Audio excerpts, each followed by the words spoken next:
पहलगाम हल्ल्याचा मास्टरमाइंड आदिल हुसेन ठोकरचा युद्ध पातळीवर शोध सुरू आहे. लष्कर-ए-तोयबाचा कमांडर सैफुल्ला कसुरी आणि अबू मुसासोबत त्यानं कट रचल्याची माहिती समोर आली आहे.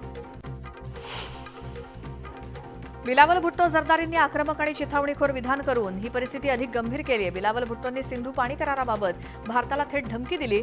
सिंधू आमची आहे ती आमचीच राहील. एकतर आमचं पाणी या नदीतून वाहील, नाहीतर त्यांचं रक्त वाहील. भारताची लोकसंख्या जास्त असू शकते, पण आम्ही धाडसी लोक आहोत. सीमेवरील आमचा आवाज तुम्हाला योग्य उत्तर देईल, असं बिलावल भुट्टोंनी म्हटलं. जम्मू काश्मीरच्या पहलगाम इथे दहशतवाद्यांनी केलेल्या हल्ल्यात 26 जणांचा मृत्यू झाला. यानंतर भारत आणि पाकिस्तान या दोन देशांमधील संबंध ताणले गेलेत. या दरम्यान या दहशतवादी हल्ल्यात कथित सहभाग असल्याचा बदला म्हणून भारत पाकिस्तानमध्ये पाण्याचा एक थेंबही वाहू जाऊन देणार नाही, असं जलशक्ती मंत्री CR पाटील यांनी म्हटलं.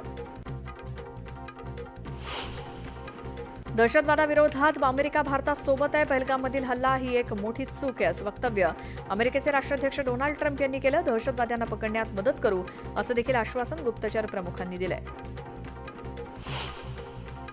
पहलगामच्या हल्ल्याचा जयंत पाटील यांनी निषेध केला. पहलगाममधील हल्ल्याचा मास्टरमाइंड कुणीही असलं तरी त्यांच्या देशात घुसून त्यांना मारलं पाहिजे. असा हल्ला झाला आणि आपण बेसावध होतो. याबाबत केंद्र सरकारनं विश्लेषण दिलं पाहिजे, अशी मागणी देखील जयंत पाटलांनी केली. जम्मू काश्मीरच्या पहलगाममध्ये झालेल्या हल्ल्यावरनं आतंकवादाचा रंग हिरवाच असल्याचं सिद्ध झालंय, असं वक्तव्य मत्स्य व्यवसाय मंत्री नितेश राणेंनी केलं. पर्यटकांवर हल्ला होत असताना स्वतःच्या जीवाची पर्वा न करता पर्यटकांच्या रक्षणासाठी एक तरुण धावून आला. सय्यद आदिल हुसेन शाह असा अवघ्या 20 वर्षांच्या युवकाचा देखील दहशतवाद्यांच्या हल्ल्यात मृत्यू झाला. माणुसकी दाखवत धाडसानं दहशतवाद्यांना सामोरं जाणाऱ्या सय्यदच्या निधनाबद्दल हळहळ व्यक्त होत असतानाच उपमुख्यमंत्री एकनाथ शिंदेंनी वैयक्तिकरित्या सय्यदच्या कुटुंबियांना 5 लाख रुपयांची मदत केली. भारतीय सैन्यानं ऑपरेशन ड्रिलचा व्हिडिओ सोशल मीडियावरती पोस्ट केला. भारतीय सैन्य नेहमीच तयार आणि सतर्क असल्याचा हा व्हिडिओ पोस्ट करण्यात आलाय. ऑस्ट्रेलियाच्या मेलबर्नमध्ये भारतीय समुदायाच्या नागरिकांनी पहलगाम हल्ल्याचा निषेध केला. यावेळी हिंदू जीवन महत्वाचं आहे असे बॅनर घेऊन आंदोलन करण्यात आलं. हिंगोलीमध्ये सकल हिंदू समाजानं जिल्हाधिकारी कार्यालयासमोर निषेध मोर्चा काढला. मोर्चातनं पहलगाम हल्ल्याचा निषेध करण्यात आला. पहलगाममधील हल्ल्याच्या निषेधार्थ चांदवडमध्ये कडकडीत बंद पुकारण्यात आलाय. हिंदू समाजाच्या वतीनं बंदची हाक देण्यात आली होती. पहलगाममधील हल्ल्याच्या निषेधार्थ पाटण तालुक्यातल्या ढेबेवाडी इथे जाहीर निषेध करण्यात आला. यावेळी पाकिस्तान मुर्दाबादच्या घोषणा देण्यात आल्या. सकल हिंदू समाजाच्या वतीनं आज हिंगोली शहर बंदची हाक देण्यात आली. पहलगाम हल्ल्याच्या निषेधार्थ हा बंद पुकारण्यात आला. पहलगाममधील हल्ल्याचा राज्यभरातनं तीव्र निषेध केला जातोय. पुसदमध्ये सकल हिंदू समाजानं मूक मोर्चा काढला. यावेळी मृतांना श्रद्धांजली वाहण्यात आली. पहलगाममधील हल्ल्याच्या निषेधार्थ देहूमध्ये आक्रोश आंदोलन करत निषेध रॅली काढण्यात आली. यावेळी सकल हिंदू समाज मोर्चात सहभागी झाला. देहू रोड पोलिसांनी यावेळी चोख बंदोबस्त ठेवला. पहलगाममधील हल्ल्याच्या निषेधार्थ माळशिरस तालुक्यातील मौजे नातेपुते इथे शिवसेनेच्या तालुका प्रमुख सतीश सपकाळ यांच्या नेतृत्वात रास्ता रोको करण्यात आला. करत भ्याड हल्ल्याचा निषेध करण्यात आला. वाशिम शहरामध्ये पहलगाम हल्ल्याचा निषेध करण्यात आला. यावेळी बाजारपेठा बंद ठेवत हल्ल्याचा निषेध करण्यात आला. मनमाडमध्ये पहलगाम हल्ल्याचा निषेध करण्यात आला. यावेळी कॅन्डल मार्च काढून हल्ल्याचा निषेध करत मृतकांना श्रद्धांजली अर्पण करण्यात आली. दरम्यान दहशतवाद्यांना चोख प्रत्युत्तर देण्याची मागणी करण्यात आली. नागपुरात वास्तव्यास असलेल्या 18 पाकिस्तानी नागरिकांना भारत देश सोडावा लागणार आहे. नागपुरातील 18 पाकिस्तानी नागरिकांची पोलीस विभागातर्फे ओळख पटवण्यात आली आहे.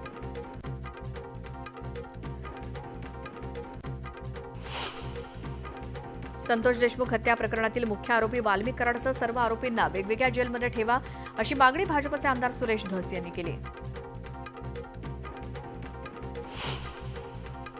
उद्धव ठाकरेंनी पुन्हा एकदा राज ठाकरेंना एकत्र येण्यासाठी साथ घातल्याची जोरदार चर्चा रंगली आहे. त्याचं कारण म्हणजे ठाकरेंच्या पक्षाकडनं एक फोटो सोशल मीडियावरती पोस्ट करण्यात आलाय. आता वेळ आली एकत्र येण्याची. मुंबई आणि महाराष्ट्रासाठी शिवसैनिक तयार आहेत, मराठी अस्मितेच्या रक्षणासाठी, अशी पोस्ट ठाकरेंच्या पक्षाच्या अधिकृत पेजवरनं करण्यात आली आहे. भाजपाध्यक्ष JP नड्डा आज पुणे जिल्ह्याच्या दौऱ्यावरती आहेत. यावेळी JP नड्डांच्या उपस्थितीत रोजगार मेळाव्याचं आयोजन करण्यात आलंय. या मेळाव्याआधी नड्डांनी श्रीमंत दगडूशेठ हलवाई गणपतीचं दर्शन घेतलं. उपमुख्यमंत्री अजित पवार आज परभणी जिल्हा दौऱ्यावरती आहेत. यावेळी त्यांनी पोखणीमध्ये नरसिंह देवस्थानाचं दर्शन घेतलं. मनसेच्या वतीनं आज पहिलं प्रतिमहासभागृह भरवलं जात आहे. या महासभेसाठी मनसेकडनं सर्वच राजकीय पक्षांना निमंत्रण देण्यात आलंय. मात्र भाजपनं मनसेचं निमंत्रण नाकारलं. भाजप महासभागृहाला गैरहजर राहण्याची माहिती मिळाली आहे. बंदर खात्याच्या जागेवर कुणी अनधिकृतपणे गाड्या उभ्या केल्यास मी स्वतः येऊन या सगळ्या गाड्या समुद्रात लोटून टाकेन असा थेट इशारा मत्स्य व्यवसाय मंत्री नितेश राणेंनी दिला.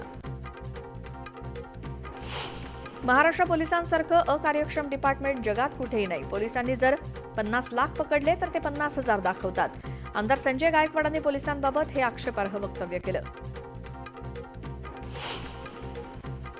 पीएमआरडीए अर्थात पुणे महानगर प्रदेश विकास प्राधिकरणाच्या वतीनं तयार करण्यात आलेल्या प्रारूप विकास आराखड्यात बांधकाम व्यावसायिकांच्या जागेवर आरक्षण न टाकता गोरगरिबांच्या जमिनीवरती आरक्षण टाकल्यानं प्रारूप आराखडा अजित पवारांनी रद्द केला. यावेळी त्यांनी अधिकाऱ्यांना चांगलाच दम भरला. बाणेरमधील कौशल्य विकास केंद्राच्या उभारणीच्या विलंबावरनं उपमुख्यमंत्री अजित पवारांनी नाराजी व्यक्त केली. त्यावेळी अजित पवारांनी आयुक्तांची कानउघाडणी करत चांगलंच सुनावलं. पुण्यातले पाणंद रस्ते शिवरस्ते खुले करण्याबाबत कालबद्ध कार्यक्रम राबवण्यात यावा. तसंच तलाव आणि पाणीसाठ्यातील गाळ काढण्याचं काम सुद्धा वेळेत पूर्ण करण्याचं नियोजन करावं अशा सूचना उपमुख्यमंत्री आणि पालकमंत्री अजित पवारांनी केल्या.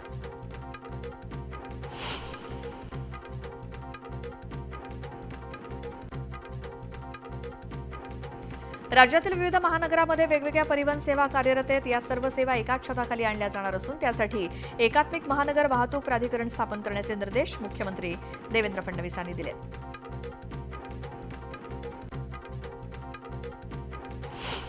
मेमध्ये राज्य सरकारच्या तालुका आणि जिल्हा समित्यांवरील नियुक्ती तसंच एसईओंची नियुक्ती करण्याचा आणि राज्य पातळीवरती समित्या आणि महामंडळावरील नियुक्ती जूनमध्ये करण्याचा शब्द आता भाजपजनांना देण्यात आल्यामुळे कार्यकर्ते आणि नेत्यांच्या आशा पल्लवित झाल्या.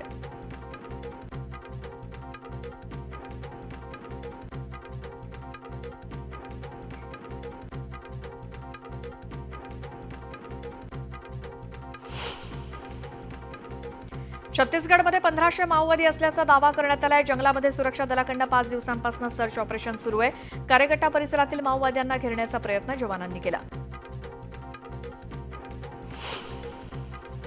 नाशिकच्या गोदावरी नदीतील पाणी वापराला बंदी आणण्यासाठी उच्च न्यायालयानं याचिका दाखल केली. नदीचं पाणी पिण्यास बंदी घालण्याची मागणी यात करण्यात आली. कुंभमेळ्याच्या आधी पाणी स्वच्छ न झाल्यास कुंभातील स्नानावर देखील बंदी घालण्यात यावी अशी मागणी करण्यात आली आहे.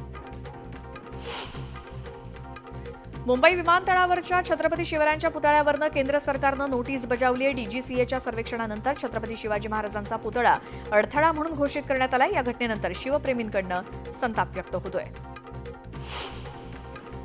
मालवणमधील छत्रपती शिवरायांच्या पुतळ्याचं उद्घाटन पुढे ढकलण्यात आलंय. 1 मे रोजी होणारा कार्यक्रम पुढे ढकलण्यात आलाय. काही कारणास्तव हा कार्यक्रम पुढे गेल्याची माहिती मिळते. मात्र पुतळ्याचं काम 100% पूर्ण झालंय. मालवणमधील छत्रपती शिवरायांच्या पुतळ्याचं काम 100% झालेलं आहे. आता ग्रेनाईट लावायचं काम सुरू असल्याची माहिती शिल्पकार अनिल सुतारी यांनी दिली.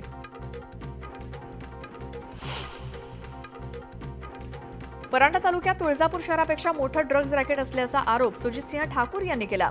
तर संबंधितांवरती कठोर कारवाई करण्याची मागणी करण्यात आली.